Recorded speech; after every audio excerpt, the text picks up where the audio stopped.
commencé la semaine dernière et qui concernait, si vous vous rappelez, ce qu'on appelle une paire de fils conducteurs, ou bien ce qu'on appelle en anglais the two wire lines. Donc, si vous vous souvenez, qu'est-ce qu'on avait avant? On avait donc deux fils, two wires, deux fils qui ont une certaine épaisseur. Ici, le rayon ou l'épaisseur vaut 2A ou le rayon vaut A. Et chacun de ces fils est traversé par un courant ayant le même module, mais opposé dans le sens. C'est-à-dire, par exemple, dans le premier wire, j'ai I dans la direction Z, alors que dans le second, j'ai I dans la direction opposée, c'est-à-dire dans la direction moins Z. Et tout simplement, la question qui s'opposait, c'était la suivante: calculer l'inductance selfique totale de cette paire de fils conducteurs. Il faut faire attention. Ici, dans cet exemple, il n'y a pas de circuit magnétique. C'est un seul circuit magnétique, mais ce circuit magnétique est constitué d'une paire de fils conducteurs ou de deux fils conducteurs. Donc, il faut faire attention parce qu'après, on va voir ce qu'on appelle l'inductance mutuelle. Donc, à ne pas se tromper entre l'inductance selfique et l'inductance mutuelle. Ce qu'on appelle inductance mutuelle, c'est entre un circuit 1 et un circuit 2, alors que l'inductance selfique, c'est pour un circuit magnétique unique, c'est-à-dire pour un circuit magnétique quelconque, comme ici.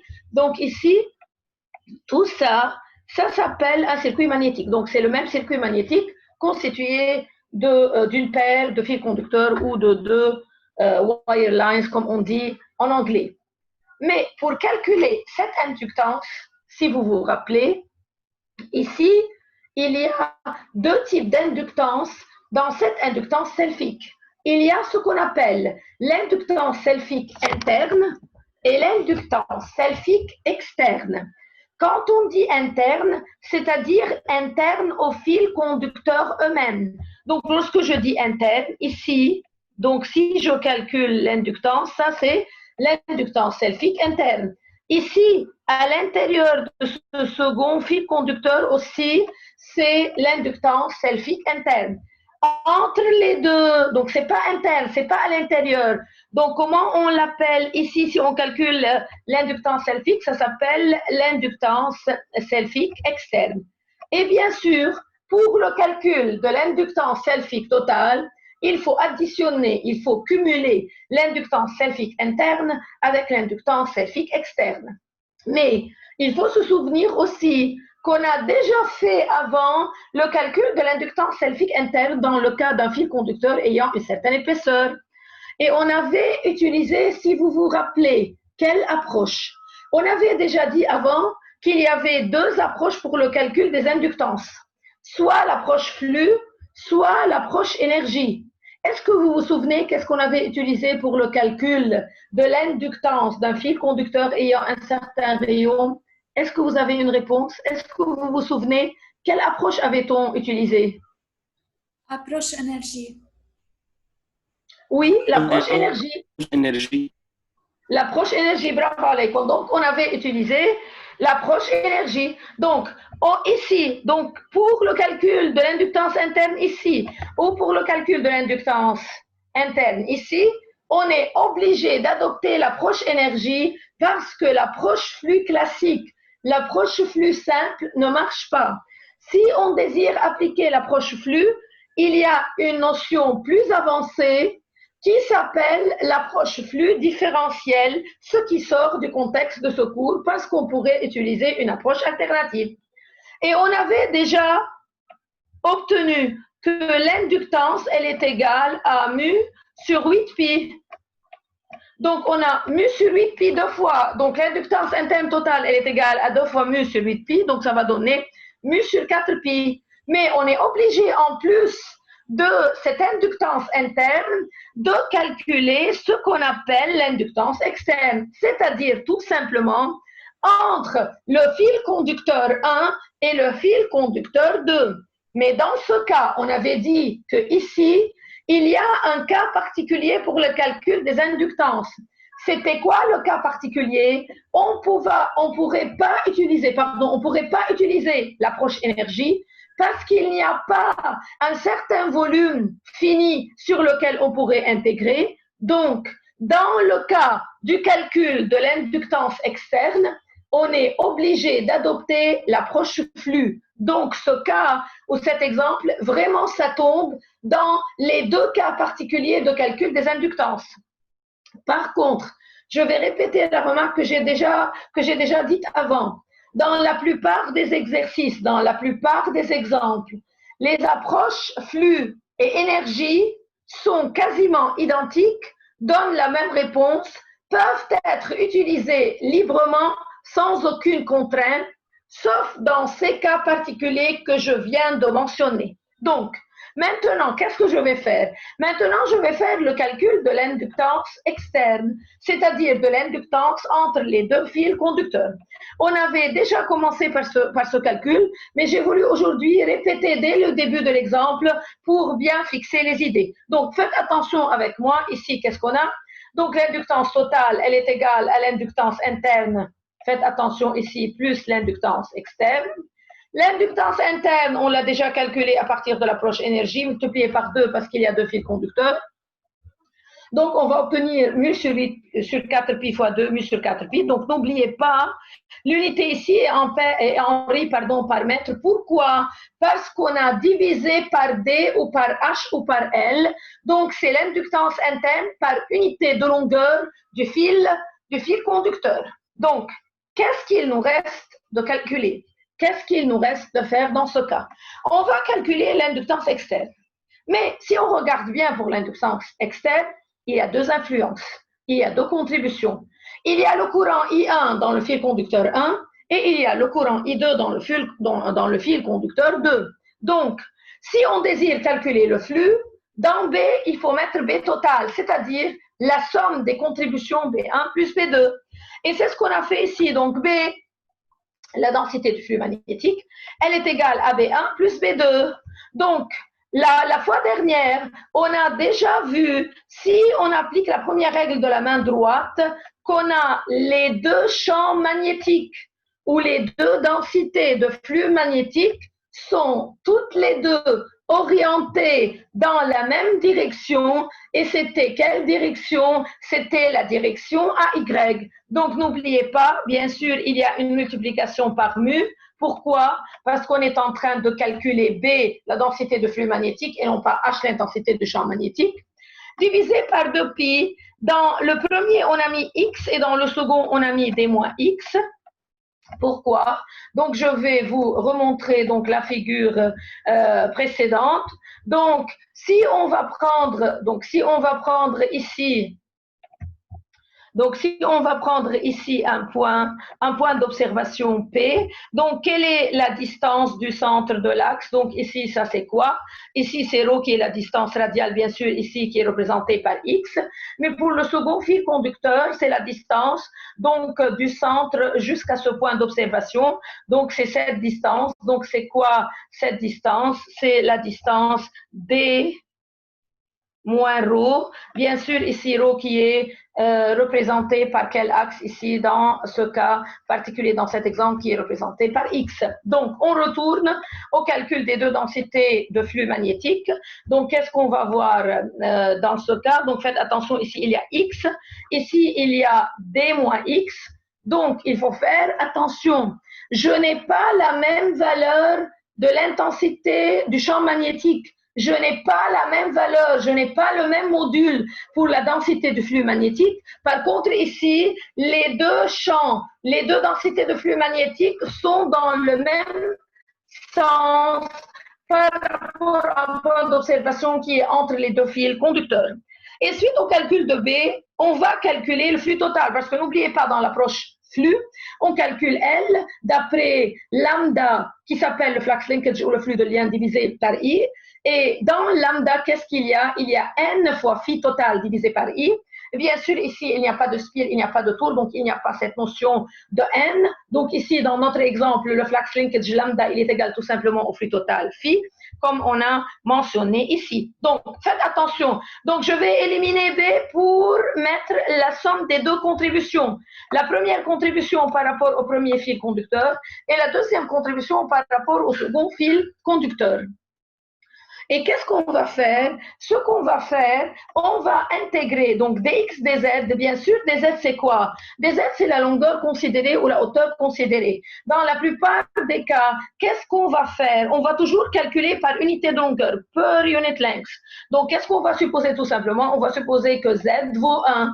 Donc, l'intégrale de dz va me donner 1. Si vous voulez, vous pouvez mettre fois h fois d et ensuite diviser l'inductance par cette valeur de h ou par cette valeur de d pour donner une valeur de l'inductance qui est en Henry par mètre, c'est-à-dire en Henry par unité de longueur de ce fil conducteur. Donc, ici, on a intégré entre A et D moins A dans ce cas. Donc, faites attention avec moi. Pourquoi ils ont intégré entre A et D moins A? Regardez, nous, on doit intégrer. Donc, nous, on doit calculer l'inductance externe. Donc, c'est ici notre localisation pour le calcul de l'inductance externe. Donc, faites attention. De 0 ici jusqu'à A, ici, c'est à l'intérieur du fil conducteur. Donc, on ne va pas commencer à partir d'ici. Donc, où est-ce qu'on va commencer? On va commencer à partir d'ici. Donc, ici, par rapport à l'origine de cet axe, donc c'est quoi? Donc, c'est A. Jusqu'à quel point? Donc, jusqu'à ce point. Donc, jusqu'à ce point, c'est-à-dire D, la distance, à laquelle, qu'est-ce qu'on va enlever? Donc, on va enlever A. Donc, qu'est-ce qu'on obtient? Donc, qu'est-ce qu'on obtient dans ce cas? Donc, ce qu'on obtient dans ce cas, c'est l'intégrale entre A et D moins A. Mais qu'est-ce qu'on a obtenu comme résultat? Ça, il faut faire attention. Regardez qu'est-ce qu'on a obtenu. On a obtenu pour le premier, bien sûr, mu i sur 2pi, ça, c'est un facteur pour les deux. On a obtenu pour le premier flux, ça, il faut faire très attention, log d moins A sur A, moins. Log de A sur D moins A. Mais si on retourne le moins log A plus, qu'est-ce qu'on va obtenir?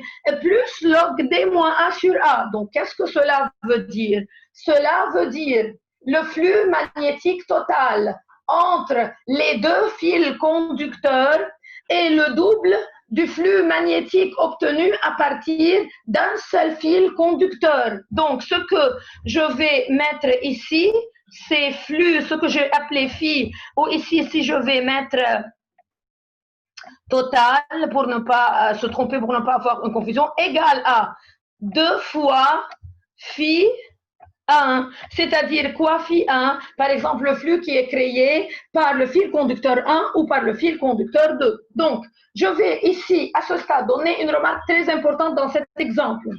Les intensités de champ magnétique ne sont pas les mêmes. Les densités de flux magnétique ne sont pas les mêmes, mais le flux est le même qui est créé par le fil conducteur 1 ou par le fil conducteur 2. Donc ça, c'est ce qui est important. Donc c'est le flux magnétique qui se double et non pas, l'intensité du champ magnétique qui se double ou la densité de flux magnétique qui se double. Pourquoi il n'y a pas un doublement? Parce qu'à cause de la différence d'origine pour le premier fil et le second fil, mais pour les lignes de champ, les lignes du flux se doublent à cause de l'existence d'une paire de fils conducteurs. Donc, qu'est-ce qu'on a obtenu? Un flux 1, phi 1, c'est mu i sur 2pi. Lorsqu'on va multiplier par 2, donc qu'est-ce qu'on va obtenir dans ce cas? Donc, on va obtenir dans ce cas 2 fois mu i sur 2pi. Donc, qu'est-ce que ça va donner? Mu i sur pi, log d moins a sur a. Et bien sûr, à la fin, n'oubliez pas qu'est-ce qu'il faut faire. Il faut normaliser par le courant continu. Donc, qu'est-ce qu'on va obtenir pour l'inductance externe? Donc, mu sur pi log de d moins a sur a. Et qu'est-ce qu'on va faire à la fin? On va calculer l'inductance totale. N'oubliez pas, l'inductance totale est la somme de l'inductance interne plus l'inductance externe. Donc, bien sûr, si vous faites attention ici, l'inductance interne est indépendante du rayon ou de l'épaisseur du fil conducteur. Par contre, l'inductance externe dépend de quoi? Dépend du rayon et dépend aussi de la distance entre les deux fils conducteurs. Donc ça, c'est un exemple très important parce qu'il nous montre les cas particuliers, les deux cas particuliers pour le calcul de l'inductance selfique. Donc, qu'est-ce qu'on a vu jusqu'à maintenant? On a vu comment faire le calcul de l'inductance selfique. Mais on pourrait aussi calculer ce qu'on appelle l'inductance mutuelle. C'est-à-dire quoi, l'inductance mutuelle? Mutuelle, c'est-à-dire entre un circuit magnétique 1 et un circuit magnétique 2. C'est-à-dire, par exemple, si on a deux solénoïdes, le premier solénoïde est considéré comme un circuit magnétique 1, le second solénoïde est considéré comme un circuit magnétique 2, et on pourra calculer dans ce cas quelle est l'inductance mutuelle entre le circuit magnétique 1 et le circuit magnétique 2.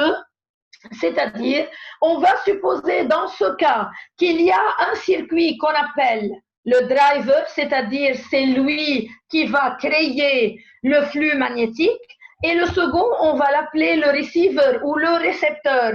C'est-à-dire quoi le récepteur? Donc c'est lui qui va recevoir les lignes de flux magnétique créées par le circuit magnétique 1. Donc, si on va supposer, par exemple, qu'il y a un circuit 1 qui est constitué de N1 spire et un circuit 2 qui est constitué de N2 spire. Donc, ici, il faut faire attention. Donc, dans le calcul de l'inductance mutuelle, il doit y avoir ici, donc, il doit y avoir deux circuits magnétiques. Alors que dans l'inductance, dans le cas de l'inductance selfique, il y a uniquement un circuit magnétique. Donc, dans l'exemple précédent, les deux fils constituent un circuit magnétique. Par contre, on peut répéter le même exemple, mais dans ce cas, chacun des fils conducteurs, il se comporte tout seul. C'est-à-dire, on va supposer que le premier fil conducteur joue le rôle du circuit magnétique 1 et le second fil conducteur va jouer le rôle du circuit magnétique 2. Mais dans ce cas, il ne va pas y avoir un courant qui circule dans le 1 et le 2. Il va y avoir uniquement un courant qui circule dans ce qu'on appelle donc le driving ou celui qui va créer le flux. Donc ici, faites attention avec moi. Si on va supposer que le circuit magnétique 1, c'est lui qui va créer le flux, donc tout simplement, on va injecter un courant ou c'est nous qui injectons les courants, c'est nous qui alimentons le courant. On va uniquement injecter le courant dans le premier circuit magnétique parce que c'est lui qui va créer le champ magnétique et le flux magnétique. Donc, je répète, dans le cas de l'inductance mutuelle, première chose, il doit y avoir deux circuits magnétiques. Et il va y avoir alimentation soit du circuit magnétique 1, soit du circuit magnétique 2. Et ce ne sont pas les deux circuits magnétiques qui vont être alimentés tous les deux. Donc, ce n'est pas le cas de l'inductance mutuelle. Lorsqu'on parle d'inductance mutuelle, il va y avoir un circuit qui est alimenté et le second qui va recevoir les lignes de champ magnétique, les lignes de flux créées par le premier circuit. Donc, faites attention ici, il va y avoir un courant I1 qui est injecté, qui est alimenté dans le circuit magnétique 1. Ce courant, qu'est-ce qu'il va produire? Ce courant, il va produire une intensité du champ magnétique H1. Et par suite, qu'est-ce qu'il va créer? Il va créer une densité de flux magnétique B1. Et à cause de cette densité de flux magnétique B1, il va créer un flux magnétique. Mais il va y avoir une partie de ce flux magnétique qui vient englober, qui vient linker, comme on dit en anglais, les N2 spires du circuit magnétique 2.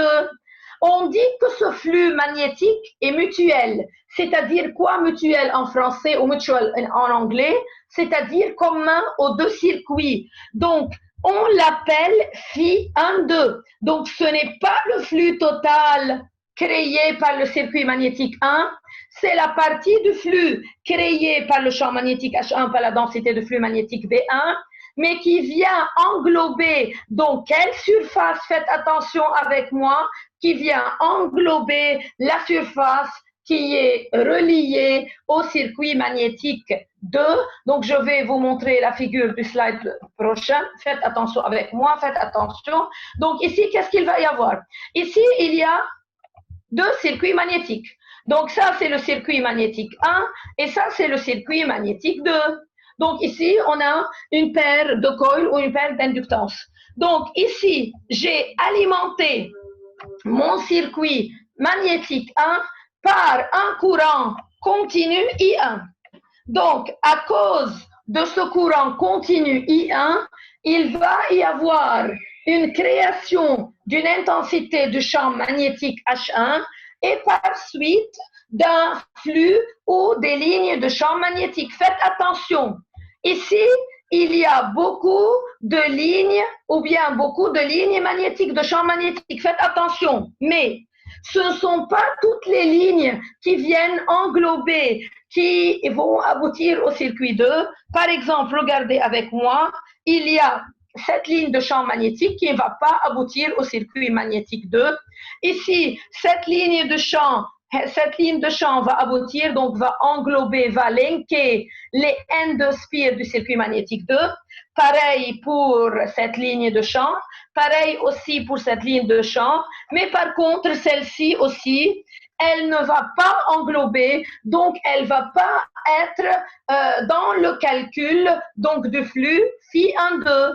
Donc, si on revient maintenant au slide d'avant, donc si on retourne au slide précédent, donc qu'est-ce qu'on doit calculer dans ce cas? On doit calculer dans ce cas ce qu'on appelle le flux mutuel.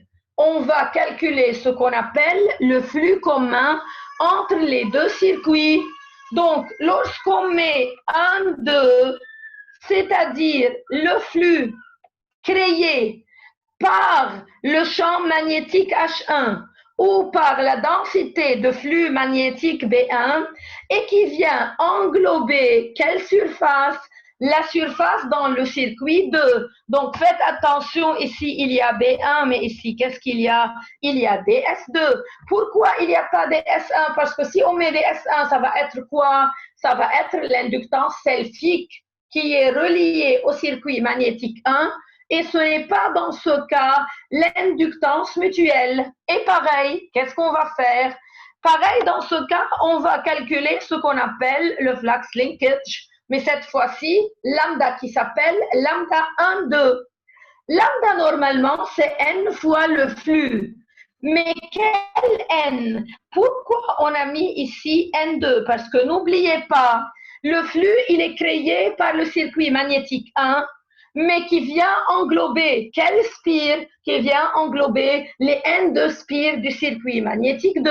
Pour cela, il ne faut pas se tromper dans l'examen, donc il faut mettre ici N2.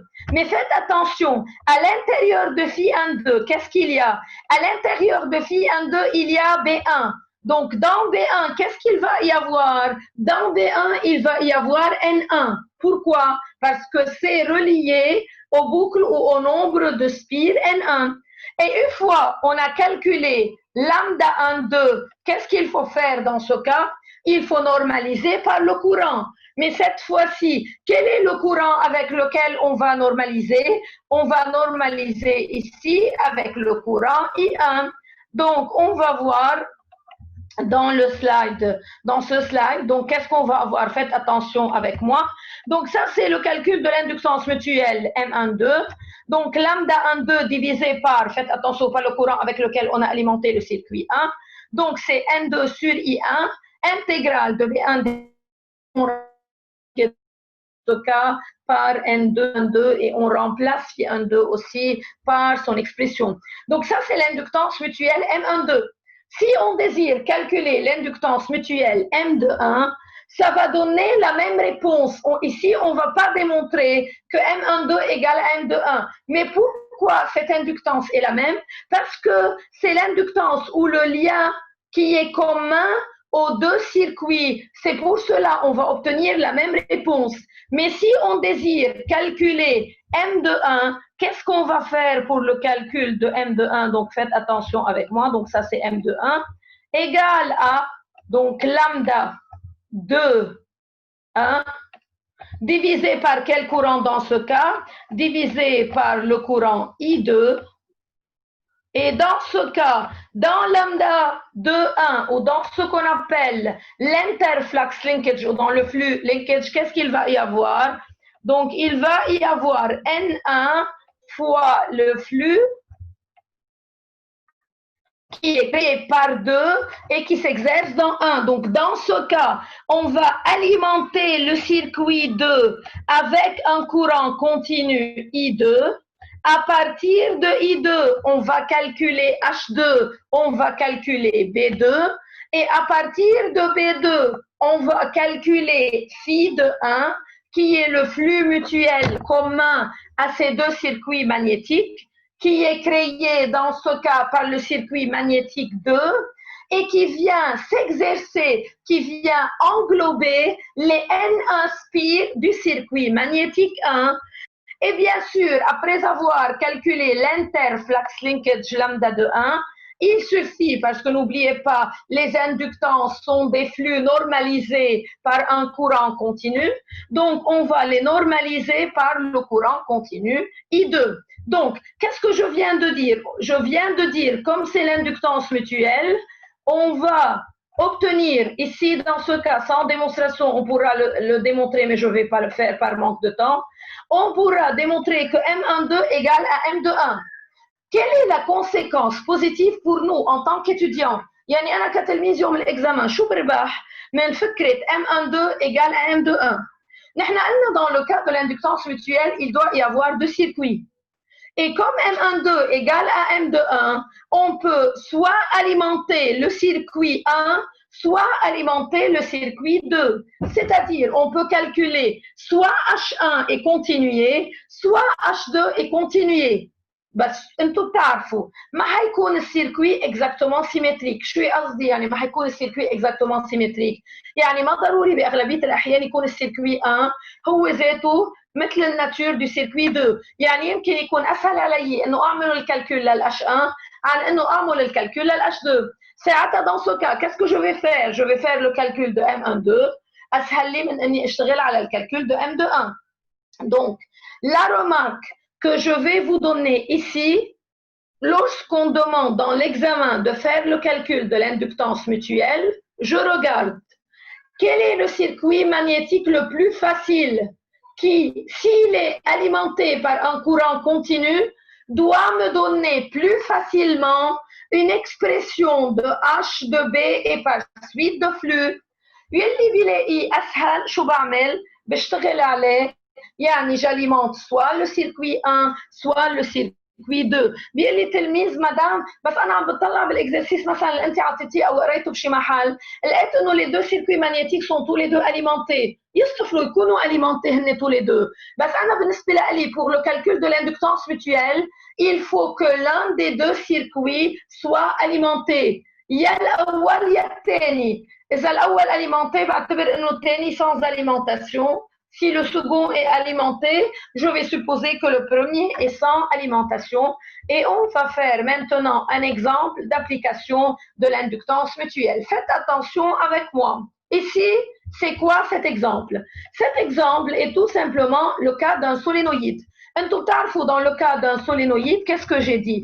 Le solénoïde, comme j'ai déjà dit avant, أنا عندي cylindre معين وأنا عم بجي لف عليه plusieurs spires. Par exemple, je suis en train d'enrouler un spire sur un cylindre, sur un corps de rayon, par exemple ici dans ce cas de rayon A. طيب هن شو عاملين بالنسبة لهالexemple؟ اخدين الكور اخدين السيلندر، يعني هن جايبين السيلندر شارينه أو عندهم إياه ولافين عليه deux types d'enroulement. Le premier type d'enroulement يعني كأنه في عندي deux circuits magnétiques, circuit 1 و circuit 2. عندي ce qu'on appelle the primary winding، يعني اجوا لفوا عليه N1 spire بالأول، هيدا اعتبروه انه c'est le circuit primaire، ورجعوا لفوا بشريط نحاس ثاني ce qu'on appelle a secondary winding، donc le winding secondaire qui est constitué avec N2 spires. شو صار في عندي يا شباب وصبايا؟ صار في عندي كأنه deux circuits magnétiques. Le premier circuit magnétique, comme c'est mis ici, donc c'est le circuit magnétique qui est créé par le premier type d'enroulement, et j'ai un circuit magnétique 2 qui est créé par les N2 spires par ce qu'on appelle le circuit magnétique 2. Et quelle est la question dans ce cas? Calculer l'inductance mutuelle entre ces deux enroulements, entre ces deux circuits magnétiques. Donc, ici, dans mon cas, qu'est-ce que je vais faire? Je vais alimenter soit le circuit magnétique 1, soit le circuit magnétique 2 par un courant I. بس هون c'est un cas particulier. ليش c'est un cas particulier؟ بما انه عندي نفس الفكره، عندي كانه اثنين سولينويد او كانه عندي اول تيب d'enroulement وثاني تيب d'enroulement، معناتها اذا انا عملت كالكول للH1 او عملت الكالكول للH2 c'est exactement la même chose. ليه؟ لانه اثنيناتهم عباره عن سولينويد. معناتها dans ce cas particulier, si je désire soit alimenter le circuit 1, soit alimenter le circuit 2, tous les deux sont de la même difficulté. اثنيناتهم عندي نفس الكالكول، بس وحده كانه عم بشتغل بانديس 1، الثاني كاني عم بشتغل بالانديس 2. Donc ici, qu'est-ce qu'on va faire dans ce cas? On a alimenté le circuit 1 avec un courant I1 et on va marcher dans la procédure pour pouvoir calculer M12 dans ce cas. Donc faites attention, qu'est-ce qu'on va avoir? On va répéter les étapes pour que tout le monde fasse attention. Regardez avec moi, donc on va supposer. شوفي قلت التلميذ مدام انت اعطيتيني الاكزرسيس ما في بقلبه كوران، طيب انا كيف بجيب الاندكتانس سلفيك او اندكتانس ميتويال اذا ما في كوران؟ حتى لو انا مني عاطي الكوران، هي بقلب البروسيدور لاشتغل الكالكول de l'inductance selfique ou de l'inductance mutuelle, il faut injecter, il faut alimenter un courant continu, soit dans le circuit magnétique 1, soit dans le circuit magnétique 2. Donc ici, qu'est-ce qu'on a fait? Donc on va alimenter le driving, ce qu'on appelle le driving circuit ou le circuit magnétique 1 avec un courant continu I1. Suite à l'injection de ce courant continu I1, on va pouvoir calculer H1 et par suite V1. Ensuite, qu'est-ce qu'on va faire? On va calculer ce qu'on appelle le flux phi1,2. Ça, il faut faire attention, ce n'est pas le flux total créé par le circuit magnétique 1, c'est ce qu'on appelle, je répète, là, l'exemple il y a un peu de confusion, c'est le flux mutuel. C'est le flux commun entre 1 et 2. Et qu'est-ce qu'on va faire à la suite? Donc, on va calculer lambda 1, 2. Pourquoi c'est N2? لأنه شو قلنا إذا متذكرين هلا من شوي؟ قلت le flux mutuel ou le flux commun, il vient englober les N2 spires du circuit magnétique 2. C'est pour cela, dans le calcul de l'interflux linkage, je vais mettre N2 et non pas N1. Et ensuite, qu'est-ce qu'on va faire? Faites attention donc à la dernière étape. La dernière étape est tout simplement, c'est quoi? برجع بعيد انه هن اخترعوا افكار الاندكتانس السلفيك والاندكتانس mutuelle ليكون عندهم flux normalisé par unité de courant. Pour cela, donc, qu'est-ce qu'il faut faire? Il faut diviser par le courant I1. إذا بتريدوا في عالم بتضيعهم الإكزامان ما بيقعدوا يعرفوا أي كوران. طيب أنا أعطي alimentation بأي كوران؟ أنا أعطي alimentation على الI1. Donc على أول circuit magnétique. Donc il faut diviser tout simplement par I1. Pourquoi? لأنه كمان بيصير في عندي هالمشكلة ما بيعرف التلميذ بينسى يوم الإكزامان إنه l'inductance selfique ou l'inductance mutuelle sont toutes les deux indépendantes du courant continu. ما هن يا شباب وصبايا عملوا له normalisation بالcourant تيشيلوا le courant. Donc, qu'est-ce qu'on va faire maintenant? On va pouvoir appliquer cette procédure. Donc, pour appliquer cette procédure, qu'est-ce qu'on va supposer? Donc, bien sûr, je vais supposer, comme j'ai déjà expliqué, qu'il y a un courant I1, on va calculer B1. Faites attention, ici, on n'a pas refait le calcul. Qui se souvient, c'était quel calcul? C'est un nouveau calcul de H1 ou de B1. Qui se souvient? Ça fait quoi? Loi d'Ampère. Et qui donne quoi? C'est quel champ magnétique? C'est quelle densité de flux magnétique dans ce cas? يعني هذا أي exemple نحن on l'a déjà traité, on l'a traité avant. C'est quel exemple?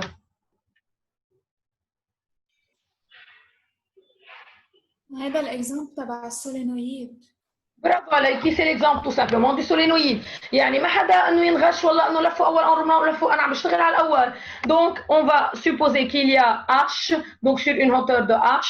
Mais pourquoi? Parce qu'on n'a pas calculé H1 ici, on a calculé B1. N1 I1 bien sûr. Pourquoi? Parce qu'on a combien d'enroulements? N1. Le courant c'est quel courant? I1. Pourquoi c'est AZ? À cause de la deuxième règle de la main droite. Et on va calculer dans ce cas phi 1,2. c'est le flux mutuel. Donc, le flux mutuel, c'est l'intégrale de B1 fois DS2. Donc, c'est l'intégrale de B1 DS2. ليش قدرت تطلع B1 لبرا؟ Qui se souvient? قلناها أكثر من مرة dans le cas du solénoïde. Dans le cas du constant. Bravo Alec. Donc, on peut sortir la densité de flux magnétique là-bas. L'intégrale de ds2, qu'est-ce qu'elle va nous donner? Elle va nous donner S2, ça c'est tout simplement B1 multiplié par S. S c'est quoi? C'est la surface d'un disque. De quel rayon? De rayon A. Donc, c'est quoi la surface? C'est pi A2. Qu'est-ce qu'il faut faire tout simplement? Les MJ, l'interflux linkage. Donc, il faut multiplier cette quantité par N2. À tous les MTLMI, il faut faire attention le jour de l'examen. Il doit y avoir N1, N2. إذا موجود ال N1 من موجود ال N2 وحدة N1 au carré وحدة N2 au carré بالإندكتنس ميتويال معناتها التلميذ مغلط.